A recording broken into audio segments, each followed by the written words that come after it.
how do we quantify everything that we possibly can about our food? So not just the macronutrition, like the calories and the protein and the fat, but what about other types of nutrients that are in our food but aren't on the nutrition label, like polyphenols, like omega-3 fatty acids? I want to know about that stuff because I can guarantee you that the way that my almonds are farmed produces more of those beneficial compounds than almonds that are being strip mined in the soil and sprayed with a bunch of chemicals. This is Evolve CPG, a community of purpose-driven brand leaders who not only believe in better, but actively pursue it.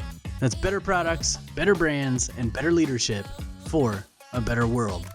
You can join our online community right now, where we're going further, faster together at community.evolvecpg.com. Join us.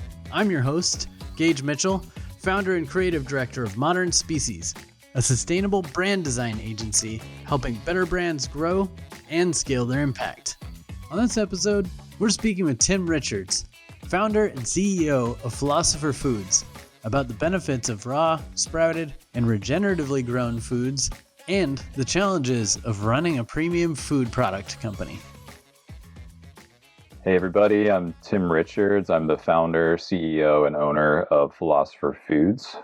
Philosopher Foods is a nut butter company currently that's focused on creating the most delicious, nutritious, ethical, and ecological nut butters that we can possibly produce. Currently, we do a line of coconut butter, sprouted almond butter, and chocolate versions of both. Our real specialty and our focus is on creating craft nut butters as opposed to commercially mass-produced nut butters. And what that means is we're grinding in small batch stone grinders. So it's a low speed, low temperature, traditional form of food processing. Got about a 30,000 year species history with stone grinding as a form of processing. And so we're trying to stick true to our roots and keep it with biologically adapted forms of processing. And yeah, looking forward to being on the show today and having a great, stimulating conversation. Nice. Thanks for joining me. We've been trying to get this show together for a little while now, so I'm excited to finally got it in the books and we're here. We're talking. It's going to be awesome.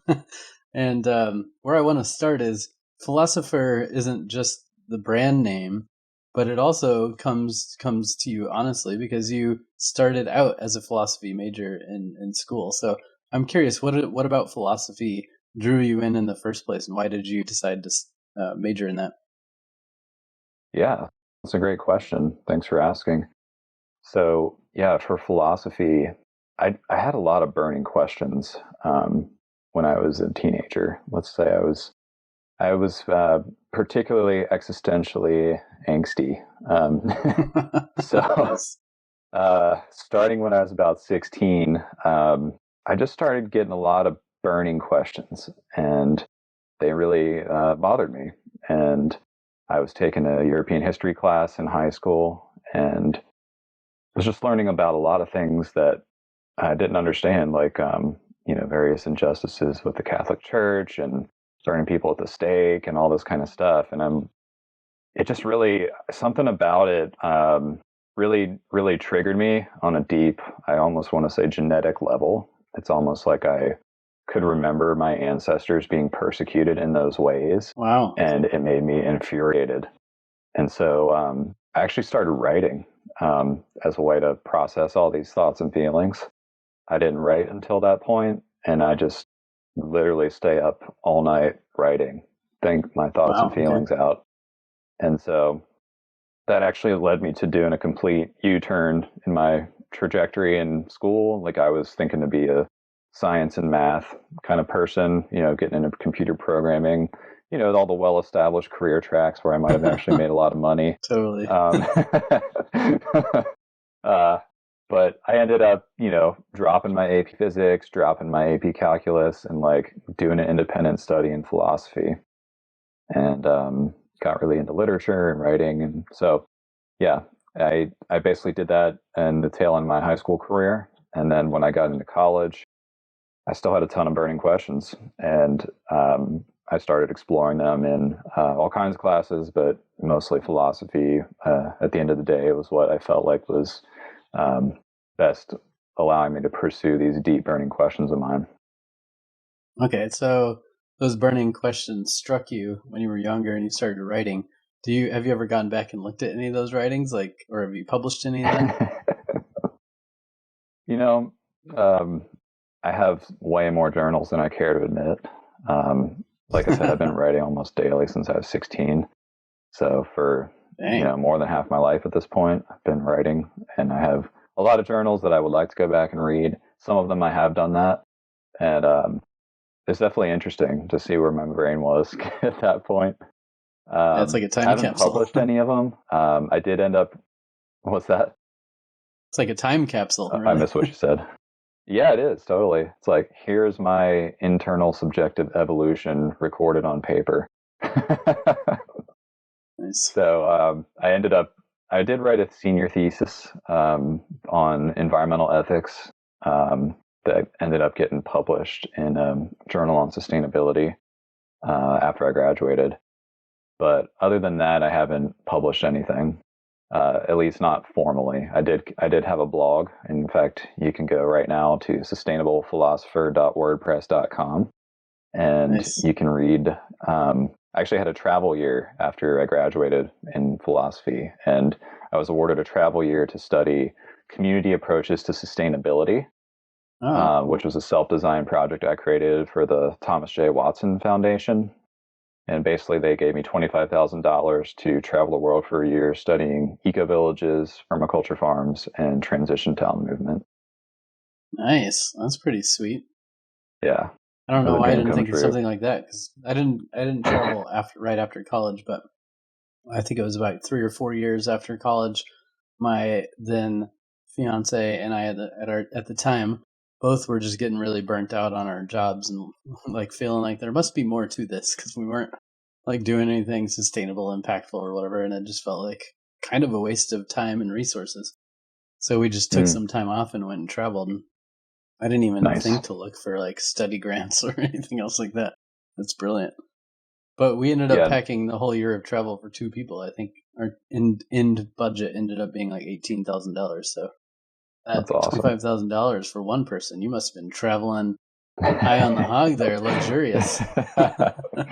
You could say that. Yeah, I was spending a lot of money on doing things like taking permaculture courses and taking Nice. an eco village design course, and so that stuff was definitely pricey. It definitely added up to do all that cool stuff, but it was money well spent. Nice. Yeah, I guess it was. I was in college. I got into environmental activism, and that was kind of my those were the issues that spoke mostly to me when I was thinking about the big picture of the life and Earth and what are we doing here on Earth. To me, one of the things that bothered me most was like, well, why haven't we figured out how to live well on this planet that we're seemingly indigenous to? Um, and so, Or that was why a have big we question for forgotten me. it? Yeah. Yeah, have we? I know, right? Well, I guess it depends on whose theory you buy into of evolution, Yeah, but totally. if you believe in panspermia, then you believe that we came from outer space and just happened to colonize here. But Yeah. most people believe that we originated on this earth, and if that's the case, why is it that we've like had so many millions and billions of years to evolve here, but we haven't really figured out as a human species how to live well on the planet in a way that's biologically adapted to living on a living planet. And so, you know, I was into environmentalism and I was like, okay, cool, solar panels, all that good stuff. But like, what about how we actually live? And so that's what got me thinking about this question of lifestyle. Like, what are we doing Yeah. on a daily basis? And what are the effects of that lifestyle on this planet? And that's really what led me into this rabbit hole of permaculture and eco villages, because it's kind of like, and for example, in eco villages, you're basically trying to live in an environmentally adapted way full time, right? You're not just having the solar panels on your house, but Yeah. you probably have a naturally built house that is made using materials that came from the planet, probably don't have a lot of added poisons or carcinogens in those building materials. The house is probably modestly sized. It probably fits well into your landscape. You probably have a garden. And, I don't know that we were like, I was just feeling like we weren't meant to live in these isolated, atomized ways, so disconnected from each other in nature. And so I wanted to explore these movements where people also believed that. And instead of just thinking about it, they were actually living in an applied way to see, how do we actually live differently? Nice. That's so cool. that was kind of what I was thinking about and doing when I was 23. And then just a couple of years later, ended up starting this company when I was 26. Well, did you publish kind of the end results of that year of study/learning? If so, maybe we can pop it in the show notes or something. Totally. Yeah. If you go in the blog I mentioned, Sustainable Philosopher, then I actually wrote about not just kind of my daily experience, but I did a recap of the whole year. And I was actually forced to do it in 5 pages. It seems like 5 pages isn't very much, but if you think about trying to 6-point type. I know, right? You try to condense a year of experience into 5 pages. It was actually quite challenging. I believe it. So that's on there. There's a lot of pictures from it as well. And you can see what I was up to 12 years ago. Cool. I'm going to have to dive into that. Sounds interesting. But to your point, that journey kind of led you into what you're doing now, where a lot of what you're doing is around being more in harmony with nature, right? This nut butter company that focuses on regenerative, glyphosate free, and all that kind of stuff. However, I'm just curious, like, there's so many different paths you could have gone down, different food companies or different kind of businesses you could have launched. What pulled you into nut butter specifically? And was it kind of Sprouted Foods or nut butter that kind of pulled you in first? Well, so I did start in the environmental nonprofit sphere at first. So I was doing a lot of conservation work. And, I like the nonprofit model, but I saw some weaknesses with the nonprofit approach. And, I actually, I ended up moving to Davis, California to work for an environmental nonprofit. And ironically enough, they weren't that good at the social aspect of the thing. So like we were doing really great ecological work, trying to conserve nature, but the social office work culture even wasn't super friendly or well adapted to treating people in a good way. And so I ended up getting fired for standing up against my boss when she kind of yelled at me and my coworker. And I just, after that, it sort of sent me on a search because I knew I didn't want to do that anymore. And so I started actually working doing product demonstrations for Harmless Harvest. Wow. And that was actually my intro into the natural products world. Because during my travel year, I loved coconut water. And then I tried their coconut water. And it was the first time I had coconut water that actually tasted like coconut water that I was drinking in India. Okay, nice. So I loved it, fell in love with it right away. It was an easy product for me to sell because I super believed in it and I used it all the time. And it was a whole foray into the world of organic and natural food products that up to that point, I was a co-op shopper and I ate organic and things like that. But it never really occurred to me that I could be involved with a business, that was selling those kind of products. Yeah. And so it just kind of triggered something in my mind, like, okay, this is a new potential path. At the same time, actually started studying to be a holistic health coach through the Institute for Integrative Nutrition. And so I was learning about all kinds of cool stuff like sprouting and how it's a good way to process your nuts, grains, beans, or seeds to make them more digestible and more nutritious. And it actually triggered a memory for me. In college, I was a raw foodist. And so I was doing all kinds of crazy stuff. Like I was, sprouting buckwheat and dehydrating it into my own buckwheat cereal. I was, grinding up almonds, making my own fresh almond milk to put on the buckwheat cereal. And then when I would make the almond milk, I'd strain out the pulp and I would add coconuts and coconut oil and carrots and raisins and make my own almond bread. And put it Oh in the man. dehydrator, and so like all this kind of stuff. And I was like, wait a second, I have all the equipment. Like I should start sprouting almonds again because that I remember I did that and that was really cool. So I sprouted some almonds, and it was like, oh wow, these are the best almonds, man. This is delicious. And Yeah. I actually was like, man, this would make a really good almond butter. So I made it into almond butter, and indeed, it was the best almond butter I'd ever had in my entire life. Sprouted almond butter. And I think the difference was like when I was in college, I was on the East Coast, and so I didn't necessarily have those fresh California almonds to work with. Okay. But being in Davis, California, the raw inputs I was using were so fresh and so high quality, just straight from the farmer's market, unpasteurized California nonpareil organic almonds. It was like life-changingly delicious. Oh man. And so I was like, making it for myself. I was living with a bunch of housemates at the time, and they were like, dude, this is the best almond butter ever. Like, you got to make this a business. I was like, yeah, we'll see. I'm 25. I'm trying to figure out what to do with my life. I might be doing this health coaching thing, doing this food product demonstration thing. Like, we'll see. And they ended up passing a California Homemade Food Act in January 2013. And I learned about it, and I realized, wow, for $75, I could start this business in my home kitchen, literally. Not bad. Yeah. And I just one day my housemate came up to me and he was like, "Dude, I want to buy your almond butter," and he just shoves cash in my hand. And it's kind of like, whoa, oh, interesting. There's like a real demand for this. Yeah.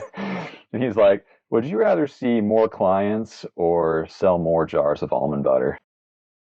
And he was saying, and that kind of hit me. It was like, okay, well, there's a clear demand here. There's clearly a finite amount of client that I can see, but the amount of product that I could sell, that's potentially infinite. I mean, obviously we live on a finite planet, but you know what I mean? Yeah. There's like Yeah. a It's lot more scalable. potential customers for a food product company than there is for a one-on-one coaching company. And so I ended up, just kind of sitting with it. And I ended up really deeply meditating about it actually for a number of months. Journaling, And I'm sure. what absolutely Yeah. journaling and thinking and all of it. And one night I was laying there doing some yoga before bed, and I was laying there in Shavasana, getting ready to go to sleep. And all of a sudden, I got what I describe as a download from the universe. And literally, I just got chills in my whole body as I had this insight that my life's purpose at this time is to create a sprouted almond butter company that teach people about the importance of sprouted food and changes the way that almonds are grown to move from degenerative monocultures to regenerative polycultures. Nice. And that was it. It That's a was pretty like sweet my download to get. flash of insight, super specific. Um, and I sort of had this whole vision that unfolded. It was about a 3-hour vision that was just showing me the next 5 years of my life super clearly, starting this company. I kind of got what I describe as like operating instructions in a way, like not like a specific business plan of like total addressable market and all this Yeah. kind of like numbers stuff, but like a feeling, right? I could see my life 5 years into the future. I could feel selling the product. I could feel making the difference. And it just became completely clear to me. It clicked on every cell of my body that this was the answer for how do I combine my passion for philosophy, for food, for environmental activism, all into one project that I can use to actually concretely make a difference in the world and make a living that's aligned with my values. That's beautiful. It reminds me a little bit of this book I just finished reading called Recursion. And it's all about this Ah, idea of multiple timelines and like when certain timelines kind of overlap or catch up with each other, all of a sudden you get this download of this other life you lived or like the life you're about to live or, something like that. So it's kind of cool to like think about like you said, you just got to see the next 5 years and knew what your orders were from there. Like you could see it clearly and you knew you had just had to move forward with that. yep, It's awesome.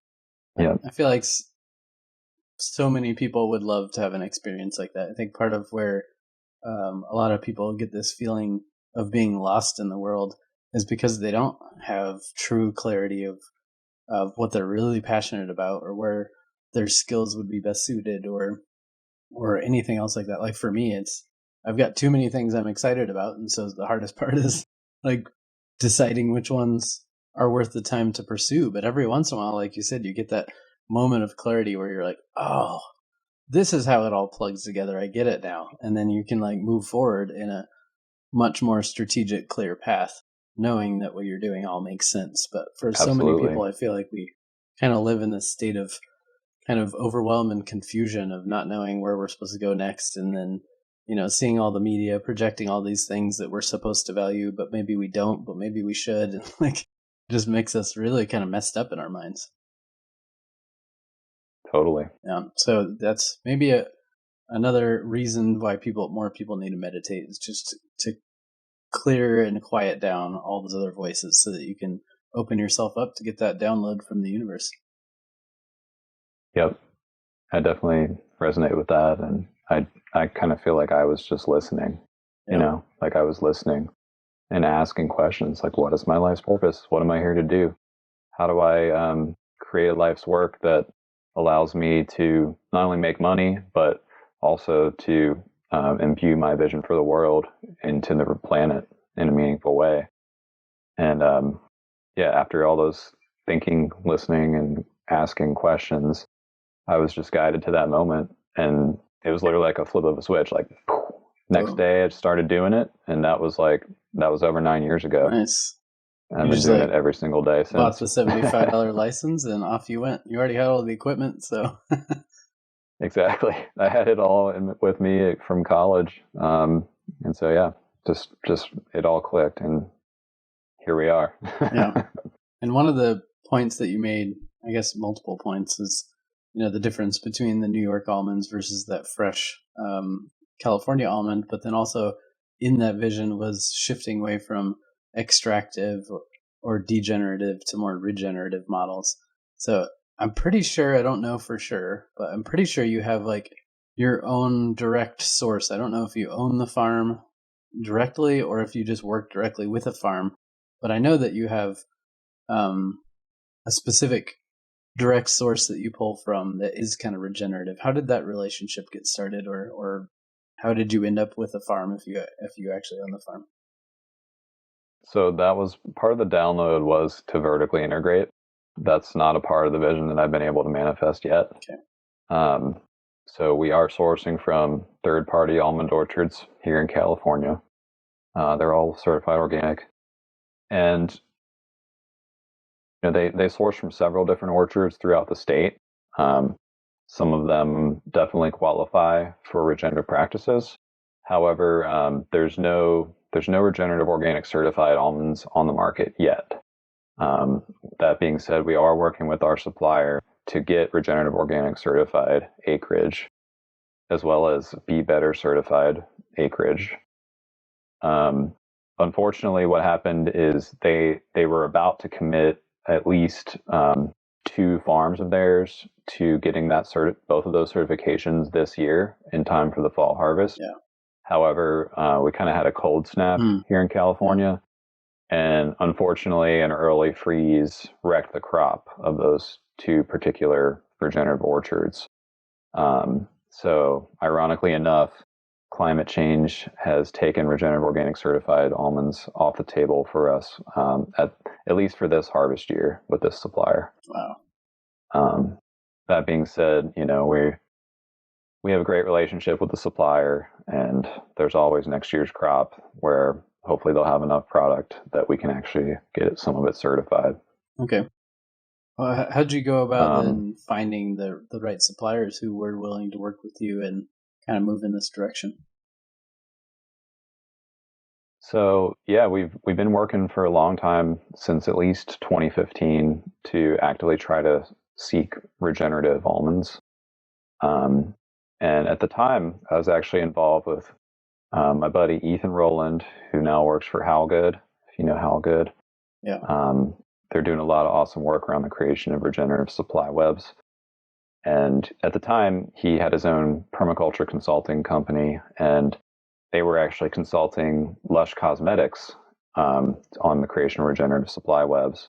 And Lush was looking to create regenerative almonds because they wanted regenerative almonds orchards for their almond oil that they used a lot of. Okay. So he was working with Lush, and then he was essentially coming out to California with Lush to do a regenerative almond scouting trip. And he invited me along for the ride. And it was during that trip when I first met our current supplier. And it was just clear from the get-go. It was like, oh, wow, we're speaking the same language. You care about organic local food. You shop at the farmer's market every week, just like me. You guys are running your business in a highly integral way. So it's actually a family-owned company. It's been over 40 years family-owned. It's a woman-owned company. They were some of the first organic almond farmers in the state of California. And everyone thought they were crazy back in the day. Yeah. Literally, they were surrounded by conventional farms, and all their neighbors were like, what the heck are you guys doing? But they persisted, and they were ahead of their time. And now look at it, it's still, I mean, unfortunately, organic almonds is less than 1% of the total crop is a reality. But there's, millions and millions of pounds of organic now, whereas before it was just a couple hundred. So It's a growing movement, and we're doing everything that we can to grow the amount of organic acreage that there is of almonds. But it's a slow process. Yeah. I think anyone in the organic industry will tell you that it's hard to move the needle. Yeah, absolutely. Especially with something for a variety of reasons. Almonds, I think, because organic almond butter in retail ends up being like $20 for a jar or something, whereas organic peanut butter might be $6 or something. So there is like that premium to organic almonds. It's also probably causing some of the slowness because it's hard to really grow consumer demand when there's that big of a price difference. So have you seen, or do you foresee that as more of these organic almond producers come onto the market, that the price difference will also lower? I'm not sure. The reality is that, California is in a historic mega drought. I want to say I saw some article that says we're in like a 1,200-year drought, like the worst drought in 1,200 years or something crazy. So there's definitely a shortage of water, and the way that most almonds are grown requires more water than we care to admit. So I want to be careful the way I talk about this because it's kind of a cliche to say that almonds uses a lot of water. Yeah. It is true, and it doesn't need to be that way. So I like to reframe it by saying that almonds don't have a water problem; they have a chemical problem. Let me explain what I mean. So 99% of almonds are conventionally grown, and so every single year in California, almonds are not only the most valuable crop in California, they are actually the most heavily sprayed crop as well. Oh, wow. Okay. So every single year, there's over 40 million pounds of pesticides, herbicides, fungicides, fumigants sprayed on California almonds every single year, over 40 million pounds of all those different kinds of chemicals. And so what you're doing when you're spraying orchards with that much input is you're killing the soil. And when you're killing the microorganisms in the soil structure is not able to be intact. And so you get basically it's dirt instead of soil, right? So instead of having those nice soil organic matter aggregate clumps that are black and rich and store water and store moisture, you just get runoff. The water just runs right out. And so when 99% of almonds are grown this way, in a way that kills the soil, you need a lot more water to irrigate those trees because you're just not hanging on to it like you would be if you had healthy soil. And so they've actually done studies that show it can take up to 3.2 gallons of water per almond in these conventional systems to get enough water for the trees. And I don't have a specific number for how much less water organic needs, But I do know that for every 1% increase in soil organic matter, you can retain 20,000 gallons of water. So if we talk about, using an organic system where you're building that soil organic matter, just by not having all those inputs, right? We're not even talking about additional practices that you can do. Surely by not killing the soil, you can save 20,000 gallons of water per percentage of soil organic matter. That's amazing. So it's hard. It's like almost mind-boggling, like how much less water you need when you farm organically with almonds. Yeah, that's really cool. So that's my reframe on the water issue with almonds. I like it. And the truth is, it is more expensive to farm in a way that promotes the flourishing of all life. And I don't think anyone should be ashamed of that. I think we should actually view that as a good thing. We should want to spend more money to promote the flourishing of all life, right?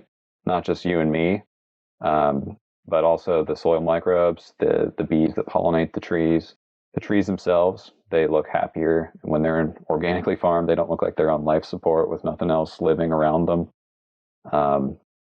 So I like to view it as a holistic investment in the well-being of all creation. But unfortunately, in America, it seems like we're just a little bit used to cheap food. I think the statistic is like we spend less than 10% of GDP on food on average, whereas other countries like in Europe, sometimes it can be above 20% of their income every year goes to food. So, the truth is that there's a lot of data out there that shows that farming regeneratively, specifically in almonds, but I think this is true in general as well, regenerative almond production tends to be 2x more profitable. Not only is it better for the birds and the bees and you and me and the trees, but it's also better for the farmer's wallet. And they've actually quantified this through research. You can actually look it up if you go to the Ecdysis Foundation's website. That's ECDYSIS, Ecdysis Foundation. They're doing some amazing, pioneering, peer-reviewed research on regenerative almond production systems. And I kid you not, the benefits are intense and holistic. That's beautiful. So I encourage everyone listening to go to their website and check out their research. And I think it's just a matter of telling that story more and more so that people know that there's hard scientific data that shows that regenerative agriculture is holistically better, not only for the planet and people, but also for the profit. Yeah, that's great. That's what I was going to say is we just need some studies showing how much more water organic soil retains or whatever specifically for almonds. Because I did know that organic soil does hold more moisture and it captures more carbon and all that kind of stuff. Makes a lot more sense, right? And especially when it's regenerative. But I think part of our problem as a society is that we're not typically paying the true cost of almost anything. We're paying you buy clothing from these fast fashion places and you're buying a shirt for like $5 that there's no way that makes sense. Like just the shipping alone, it could be more than $5, but like you end up paying that price because of various subsidies, because of tax breaks, because of sweatshops, because of whatever. Like there's so many things that have added bills that other people are paying, like taxpayer or whatever else is kind of paying it. So we complain about taxes, yet we pay a lot of those taxes because a lot of the wrong way of doing things are subsidized. Whereas in my mind, like how cool would it be if we just flipped it and said, you know what, from now on, we're only going to subsidize or give tax breaks or whatever to the companies that are doing things the right way. Like if we subsidized regenerative so that would bring that cost down, but then all of a sudden chemical farming is expensive because now you have to include not just give up your tax breaks or your subsidies, but now you have to include the actual cost of all the damage you're doing to the environment, the health problems that you're giving to all your workers, and so on and so forth. Like if you looked at the true cost accounting of both methodologies, you would probably find that regenerative is actually a lot cheaper in the long run, right? But because it's not a fair playing field, then you're putting it up to consumers who are already pinched because healthcare is crazy, housing costs are crazy, and inflation and the economic divide between the rich and the everybody else essentially just keeps growing. So you're asking those people who are just super pinched to pay this crazy premium to support what's right, when in reality it should be the system supporting the things that are right, instead of giving tax breaks and incentives and whatever else to the people who are basically crapping on the planet and everyone in it.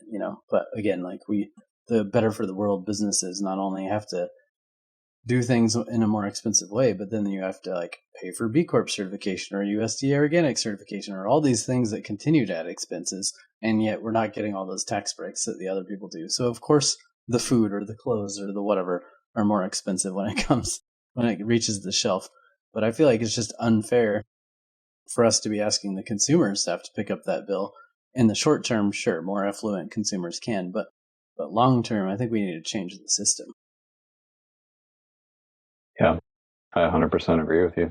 So, and I think the other piece that I would mention too is like, I think we need to quantify more about our food, right? So part of our slogan is know thy foods, because if you are what you eat, then knowing your food is knowing yourself. And so personally, I want to know everything that I possibly can about what I'm putting into my body, because it's literally cellularly becoming me. And so, I want to know, and this is kind of like a passion project of mine, is to try to figure out how do we quantify everything that we possibly can about our food. So not just the macronutrition, like the calories and the protein and the fat, but what about other types of nutrients that are in our food but aren't on the nutrition label, like polyphenols, like omega-3 fatty acids. I want to know about that stuff, because I can guarantee you that the way that my almonds are farmed produces more of those beneficial compounds than almonds that are being strip mined in the soil and sprayed with a bunch of chemicals. So that's a gap in quantification that we have, right? Yeah. We only measure a couple of things in nutrition facts when there's a lot more compounds that are vital to life that we're not quantifying. So we need to quantify those compounds. Similarly, there's a lot of anti-nutrients that don't make their way onto the label. Things like phytic acid, things like lectins, things like tannins, that the processing of sprouting and dehydrating helps to minimize some of these harmful anti-nutrient compounds. But we're not quantifying for that. We're not accounting for that. So I want to start, making that known. Also, toxins. One of the things that I'm hyper aware of personally is the toxin called glyphosate, which is the active ingredient in the weed killer Roundup. It turns out that glyphosate is the number one most intensively sprayed herbicide on the almond crop. And guess what? That's not allowed in organic agriculture. And so we've measured the difference between our product and other organic almond butter products versus conventional almond products. And every single conventional almond product that we tested had high levels of glyphosate residue, above the 10 parts per billion safe threshold. And I'm putting safe in quotes because personally I believe there's no safe threshold of this chemical. But it is present, unfortunately, in the organic products. It's much lower than what we found in the conventional. It's much lower than the 10 parts per billion safe threshold. It was down around 2 parts per billion that we measured. So it's there, but it's not even detectable according to most sensitivities of analysis. Whereas every single conventional one had it. And, glyphosate is a carcinogenic chemical. It's actually known to the state of California to cause cancer. It's a Prop 65 regulated substance. Why isn't this on the label of those conventional almond butters? I think that's a travesty. And in fact, it's illegal in the state of California. The consumers should know that they are eating glyphosate when they're eating non-organic almond butter. So that's another thing that we need to quantify, is the toxins that are ending up in our food as a result of those 40 million pounds of agricultural inputs that are being sprayed on almonds every year. And then finally, there's a lot of non-agricultural chemical contaminants such as lead, such as acrylamide. Acrylamide is a great example, talking about almond butter, because when you roast almonds, you actually generate acrylamide, which is another carcinogen known to the state of California to cause cancer in humans. Why are the roasted almond butters not letting people know that they contain a carcinogenic chemical? So, when we're talking about know thy foods, we really want to quantify and let people know the true picture of everything that's in their food so that they can make the most informed decisions possible about what to incorporate into their biology. Love it. Is that kind of woven into a lot of your website, social media, and all that kind of stuff as a strategy around letting people know? And I know education is a little bit difficult because people want to be entertained, right? But there's ways to kind of weave in education and entertainment and recipes and inspiration and whatever. But I feel like there is a lot of stuff that consumers should know. But then I also, I guess on the flip side, feel like consumers shouldn't even have to think about all this kind of stuff to some degree. It should just be the default. Food should be good food by default.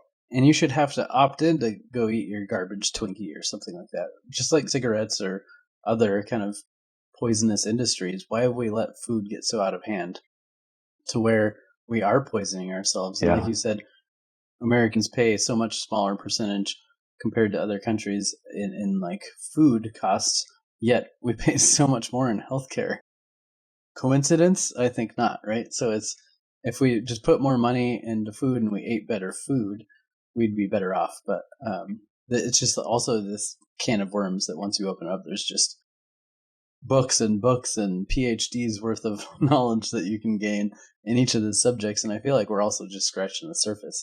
Like there's some things about the microbiome that we're just starting to figure out and have an understanding for. So I appreciate you being out there kind of trying to plant the seeds, so to speak, and raise awareness for these things. But I also wonder, like, how are we going about doing that?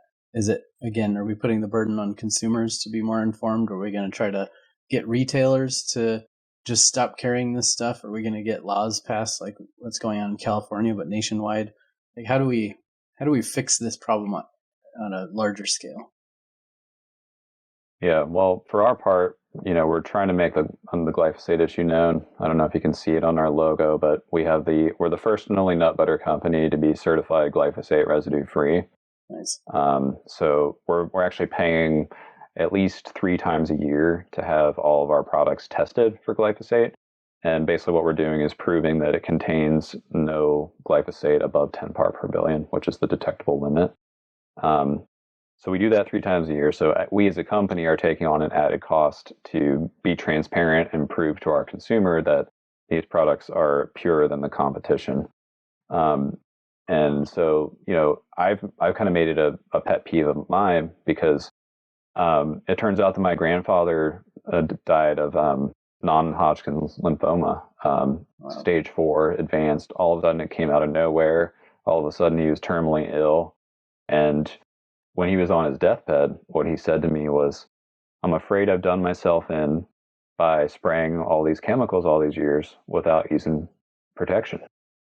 And later I learned that glyphosate is so strongly linked to non-Hodgkin lymphoma that it's actually been the billions of dollars of lawsuits that Bayer and Monsanto have lost and have had to pay out to victims of NHL. So for me personally, it's like, yeah, my grandfather might still be here today if he hadn't been using glyphosate, without a mask. So it's pretty personal. Yeah. And, also I suffer from intestinal dysbiosis. And actually the way that glyphosate works is it disrupts the gut microbiome because it affects the Shikimite pathway, which is something that doesn't directly affect humans, but it affects the microbes in our stomach. And most of us these days know that we rely on these microbes for 80% of our immune system and yada, yada, yada. So if we're disrupting that, it's going to be no bueno for our health. So for me, it's a passion subject, and I'm really grateful that there are retailers, for example, natural grocers. Natural grocers just recently updated their list of banned substances to include glyphosate. Unfortunately, they're only applying it currently to very notoriously high glyphosate crops like oats and legumes, specifically lentils. But I want to work with natural grocers to let them know, hey guys, we've done the testing, and this 10 parts per billion glyphosate threshold that you're trying not to expose your consumer to, which thank you for doing that. That's super important. Let's actually apply that to all food, because unfortunately, there's a lot of non-organic food out there that has higher than 10 parts per billion glyphosate in it, and we can prove it through testing.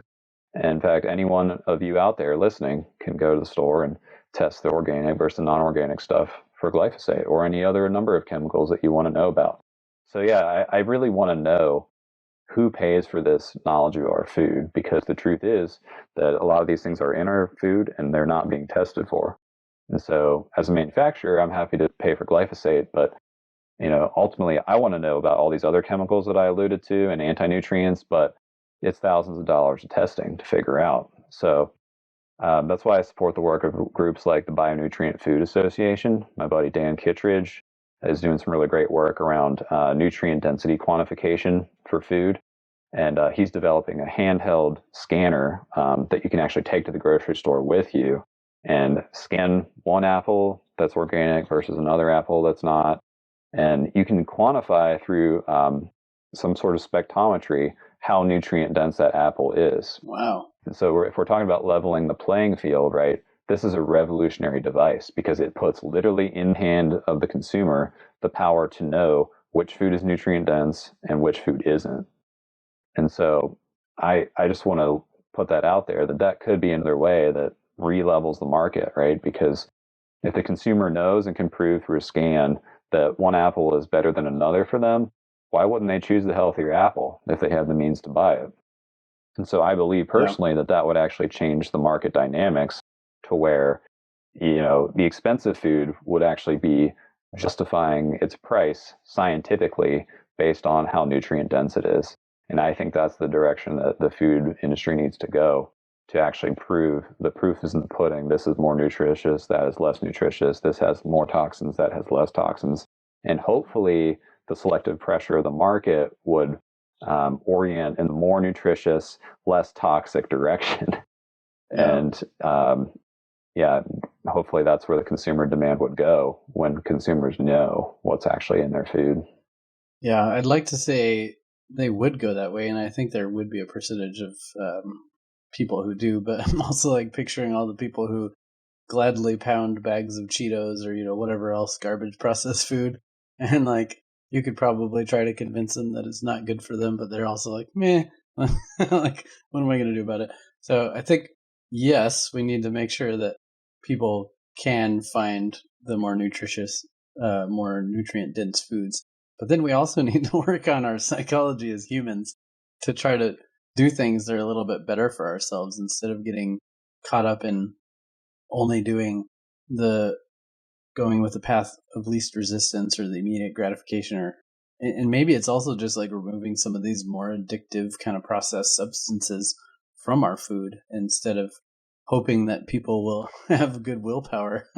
Maybe we just need to not be putting that garbage on the shelf in the first place or something. I'm not sure, but yeah, there's definitely a lot of work that we as a species need to do to get our priorities right. But yes, in theory, if Apple, Google, whoever the biggest phone manufacturers out there are listening to this right now, put that spectrometer on the next generation of your phones so that we can just check our food out on the shelf as we're shopping. That would be amazing. Yes, please. Thank you. Yeah. So Philosopher Foods is coming up on, I think, about 10 years now of kind of going down this journey. What would have been maybe some of your biggest challenges to date? Yeah, I think, I like to say that we're offering some of the most delicious, nutritious, ethical, and ecological nut butter on the market. And, a lot of people that have had our stuff know what I'm talking about. It's amazing. It's delicious. It's doing good for the world. Uh, like I said, it is more expensive to produce the highest quality food. So we're doing stone grinding in small batches. We're doing sprouting. We're doing dehydrating. all these different steps have all these great benefits that result in a superior product.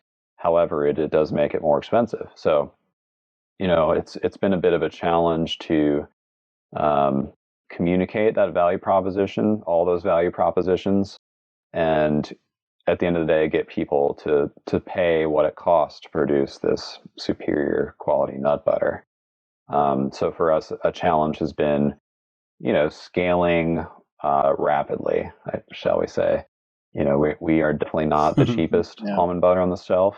We're one of the most expensive per ounce, not the most expensive, believe it or not, but we're up there. And so in a system that rewards cheapness because that's the only measure of value is how much something costs, we're seriously disadvantaged by the way that capitalism is currently, because like I said, we're not measuring those other values. We're not measuring the nutrients. We're not measuring the anti-nutrients, the toxins, the chemical fertilizers and stuff that end up in our food. None of that's being measured. It's just, is it $10.99? Is it $19.99? It's just this one number, and that number isn't actually connected to any measure of health or well-being. So, that's constantly a challenge for us, is dealing with a system where what you measure matters, and if you don't measure it, it doesn't matter. And we're not measuring anything that matters right now. And so, that's been a big challenge. Hey, what if on retail shelves, instead of just the price per ounce, what if they had like a price per nutrient or something like that, and yours would actually end up being like, I don't know, $1 per whatever, and the competitor might be like $3 per whatever at that point. Again, like, are there kind of creative ways that we can use the power of data, like you're saying, to flip the script and to change kind of what we're looking at and what we're valuing? Totally. I would love to know that.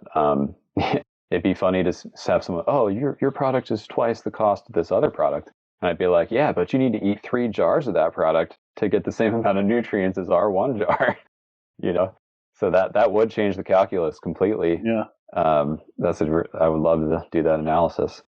But yeah, short of that, it's just, we're just kind of slogging it out and, trying to make it as affordable as possible for as many people as possible. We're trying to, we have the 8-ounce jar currently. We're actually moving it to a 6-ounce jar so that we can bring that price point down on the shelf. And it's unfortunate because, like, yeah, I'd rather have a bigger jar, but like, if this is $17.99 and this is $13.79, this is under $15, which is kind of an important threshold in the shelf. And like, if we could get this one down under 10, totally. Like our Regenerative Organic certified coconut butter in this jar is going to be $9.99 on Whole Foods, then we're reaching a whole nother echelon of consumer. And so, the more that we can get the SRPs down, it's just unfortunately the game we have to play in food capitalism to be competitive with those cheaper products. Yeah, and I think especially the high price on the shelf is difficult when somebody hasn't tried your product and knows how much better it is, right? So even just shifting to the smaller jar, even if somebody is less price sensitive and would be willing to pay more if they liked it, just giving them a lower entry point to start to love the brand, I think is smart. I think that's part of why companies like, I don't know, Justin's, not that they're wildly expensive or whatever, but like the little single serve pouches and stuff that are, not the most sustainable packaging choice or anything like that, but it gives somebody a way to try out the brand for $1 or something like that, low risk, right? And then if they like it, they can buy a bigger jar. And then if they really like it, they can go direct to your website and buy it in bulk or sign up for a subscription or something that comes with a discount. So just giving people the opportunity to try it and fall in love with it, I think, is a powerful tool. So I'll just add that not only do we face that problem at the consumer level, we also face that problem at the store level. Right. So even though we're perfectly aligned with someone like Natural Grocers, right? We're Regenerative Organic certified for our coconut butters, soon to be our almond butters. We're glyphosate residue free certified. They just banned glyphosate. Even though we're like a perfect values match for them, they're afraid to touch our products because they're expensive. And, I get it. Like from a capitalist perspective, you on that shelf, you're a retail manager. You're like you're a realtor. You're managing real estate. And so whatever's on that square inch of shelf, you want it to turn the most dollars per square inch possible, because you got expensive overhead to maintain that real estate. And so it just puts us in an unsolvable challenge, because here's the values aligned product, but it's slower moving, it's more expensive. They're going to make less money. They're going to sell less product if they choose this compared to a cheaper non-organic nut butter that doesn't have these certs and values. So yeah, I mean, I don't know how to get natural grocers to say yes to us. I don't know how to get Sprouts to say yes to us. They don't answer my emails. They don't answer my sales guys' emails. When we had a broker, they didn't answer our broker's emails. And so, they actually turned us down when we had the 8-ounce jar.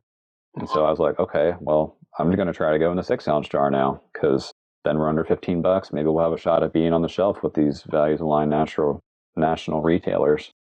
So yeah, it's definitely it's a challenging system to be in, with these constraints. Yeah, for sure. I think there's always it's difficult whichever path you choose to taking your product to market, whether it's direct to consumer e-commerce or going into retail. There's always going to be these different barriers put up in front of you that shouldn't necessarily exist, because like you said, it's values aligned. It's a great product. People, once they love it, will probably keep buying it, but it is going to move a little slower. And like you said, retailers probably want to support brands like that, but they've also got to pay their own bills, and it just becomes this difficult situation to get in, where you start feeling like you have to play the market game, even if you don't want to play the game, like, and find all the different tricks that drive velocity, or like I was mentioning, like coming to them with like a smaller price point, small package, super small package size, or something, like a dip their toe in the water that would just get consumers to try it. But like, there's all these tactics and whatever, but those tactics aren't guaranteed, and they could be expensive to pull off. Like if you had to do some trade spend or promos or whatever to get the price down. And there's just so many different things that you have to consider as a food company, and it's just difficult because your margins aren't gigantic to begin with. So it's definitely one of the challenges, I think, of growing a better for the world product company, and a food company in particular, is just fighting this whole cash flow, price, velocity, like all these kind of challenges in a crowded market where your product may be the best, and it may be the best for the world, and maybe even the most delicious, but still there's these barriers that are put up in front of you, and how do you get over those? Like, one thought that popped in my mind is, if you went the Amazon route, which what they would do in their early days to grow in a category is they would just sell products at a loss just to get people in the door and find the convenience of buying through Amazon and kind of take over a market. And then either the economies of scale caught up and they were selling enough to where that was no longer a loss, or once they'd put all the competitors out of business, then they could raise the prices back up and sell at a profit. But I was just thinking, for like expensive almond butter, if it is something where if you were selling it at much larger volumes, you'd be able to get the price down. Maybe you'd be able to convince some really kind of long-term forward-thinking venture capitalists or investors or something like that to invest in the growth now, take a short-term loss so that you can get the volume up to the point where the cost does come down. Totally. But again, there's so many random strategies, and I don't know which ones make the most sense based on your business and the market and whatever. But I hear that's a big challenge. Enough about all this, how difficult it is to run a CPG business for a moment. Let's shift to the positive. Can you talk about some of the wins that you're most proud of to date? Totally. Yeah, I would say subjectively, and qualitatively, I believe that we've created some of the most delicious, nutritious, ethical, and ecological nut butter on the market. And also, we constantly have people telling us that we've ruined almond butter for them. It seems like we've definitely done a good thing. Just the customer feedback and reception it's really honoring to like basically get all this amazing feedback from people and how life-changing it is, how amazing it is, and how they can't eat whatever they were eating before because of what we're creating. We have a lot that have given us really strong feedback. So that's been a huge win. And I'd say quantitatively, we actually just got some spins data like 2 weeks ago. And it turns out we're actually the 12th best-selling almond brand in the natural wine. Happy about because, there's some big, like highly funded companies in those top 12. And we just got into UNFI like a month after that data was pulled. And so that was pre-distribution investment dollars. So I'm really excited to see what we can do once we get distribution and once we get some investment to put us on more of a level playing field with those other players in the top 12. And the other cool thing that we learned was of those top 12, we were actually one of 2 brands in the top 12 that were growing. All the other brands were declining in sales. So I felt like we must be doing something right if we're growing within a category that's otherwise shrinking. So I'd like to believe that we're sort of refreshing the almond butter category by bringing these high quality products. We're trying to introduce the concept of craft nut butter, right? Like instead of, Coors Light versus your local craft brewery, we're trying to do the same thing in nut butter. So I feel like we're making headway, even though there's all these challenges and we're still small and blah, blah, blah. It seems like we're really getting there. And finally, I'd say I'm really excited that we just launched our regenerative organic certified coconut butter and chocolate coconut butter in Whole Foods actually this week. So I just got back from taking some shelfies last night at Whole Foods, and you'll probably be seeing those on Instagram pretty soon. Yeah, really excited to be able to be a pioneer in the regenerative movement and get some regenerative organic certified coconut butter out there on the market. That's amazing. Yeah, those are all huge wins, like changing the landscape for a product category, getting people excited about what it can be, having some big like actual numbers to back up that people love this and want to buy it. And then, also continuing to pioneer. Like there's some companies who come out of the gate, do one cool thing, and then they're done innovating. They're just like, okay, we did it. Now let's just grow. But I love what you're doing is like, you're always going to keep pushing forward, right? Like, so even though you've been in business for a while, you're still kind of going after bigger and better. You're still kind of pushing the agricultural system. You're still getting those certifications and so on and so forth. So that's awesome. I love it. Congrats on those achievements. Thank you. Maybe to wrap up a bit, what would you say is the future for Philosopher Foods? Hiring regenerative CPG brand. We're looking at not only what does it look like on the ground with our supply webs to be regenerative in terms of the agricultural certifications, but also what does it look like to create a regenerative culture in our business? How do we make this the most amazing place to work that we possibly can? How do we retain employees for 20 plus years? And so, we're really trying to focus on holistically, what does it mean to be a regenerative CPG business? And we want to establish ourselves as a leader in that to show the industry really how it can be done so that hopefully other people can replicate it and it just becomes the norm for our industry. That's beautiful. I love it. Like not just a we're also product, but a regenerative business. That's amazing. That's right. Yeah, I heard a definition from Carol Sanford actually about what regeneration is. And she said that regeneration is actually essence expression. So whenever something can express its essence and fully actualize as a living being, whether that's a tree or a person or a frog, then that's the essence of regeneration. So I've always loved that definition because it's so different than what we typically think of like, oh, it's good soil practices or, it's storing carbon in the soil or whatever. It's so much more holistic and qualitative than that. So yeah, I'm really excited to see how we can build that in our business. And I'll also say that I'm excited to get into other categories. We've definitely made a name for ourselves in the nut butter category, and we continue to do that and keep pioneering that category. But we're also excited. We just rebranded last year to Philosopher Foods. And so with that new rebrand, we're going to be focusing on things that are not just nut butters, but other types of regenerative products as well. So I'll be excited to share that news and launch those products when they're ready.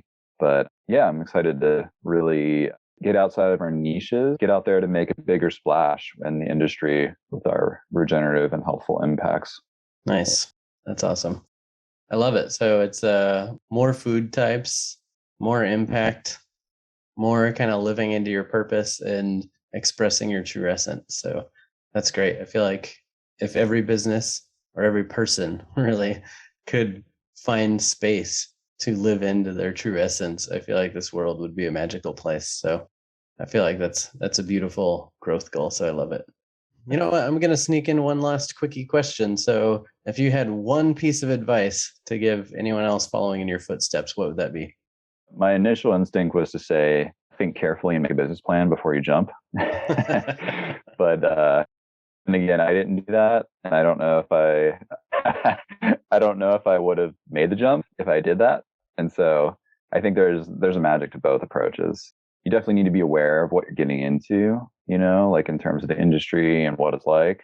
But maybe you don't want to know too much because, well, maybe you wouldn't take the leap. So it's a fine balance between analytical and intuition and planning versus flying by the seat of your pants. And definitely, I think, been more in the latter categories, intuitive, flying by the seat of my pants, and using serendipities. We're still in business 9 years later. I don't really know how that happened, but it can happen. It can certainly happen. So I would just say at the end of the day, it's about listening to what your calling is and what your life work is, and trying to figure out whether you can actually express that through your chosen career path. And I feel like I've been able to do that so far. That's beautiful. Yeah, I totally second you in that kind of notion of, it seems like a bad idea to jump in when you're looking back on it in retrospect and wishing you had done things a different way.